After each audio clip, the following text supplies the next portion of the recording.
guys, C.O. Cannon here from Fiction Atlas Press, bringing you another Indie Connection. Today I'm going to be telling you about some indie books that you might enjoy if you're a fan of Peter Pan by J.M. Barrie. The first book I have for you is called Pan, The Untold Stories of Neverland, Book 1 by K.R. Thompson. Neverland has been their sanctuary, until now. Magic is dying in Neverland, and so are the pixies. Only one is brave enough to search the human world for someone to believe. Tink finds a desolate boy flying in the night, peering in windows, searching for the life he once knew. But can she convince him to abandon his quest and help her save Neverland? Discover the untold story of the boy destined to become Peter Pan.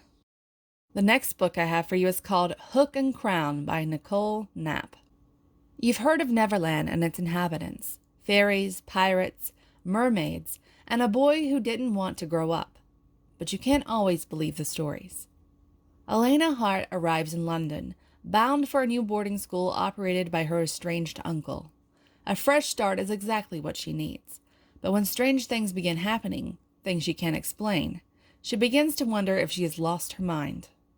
Until the night a strange girl appears in her room, claiming to be a fairy from Neverland, come to take her to the fantasy world at the request of its ruler. Skeptical, Elena refuses.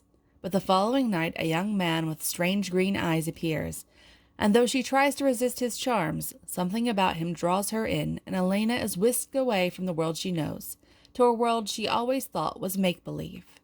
But when she arrives in Neverland, it is nothing like the stories, and Elena realizes that she must figure out for herself who the true heroes and villains are.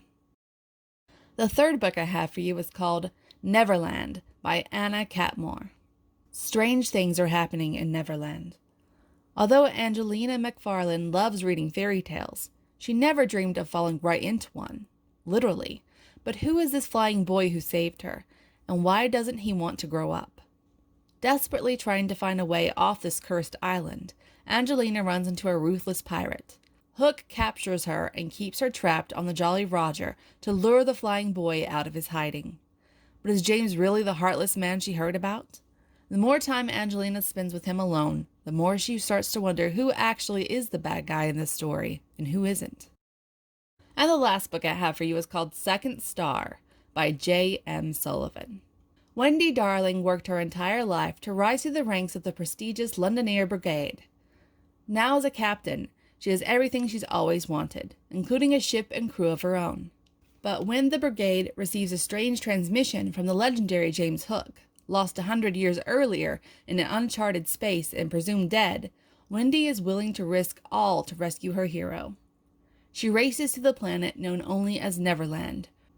Her mission? To find the long-lost crew and bring them home. But there is more to Neverland than meets the eye, and more to Hook than what was written in history books. When Wendy crash lands on the ominous planet, she quickly discovers Neverland's dark secret, a malevolent being known as the Shadow, that's looking for a host body to escape its eternal prison. To fulfill her mission, Wendy must decide whether to trust the dashing Hook or the mysterious fleet mechanic who goes by the name of Pan, and she has to decide quickly, before the darkness consumes them all. Okay, that's all for me this week. I'll see you next week on the Indie Connection. Bye.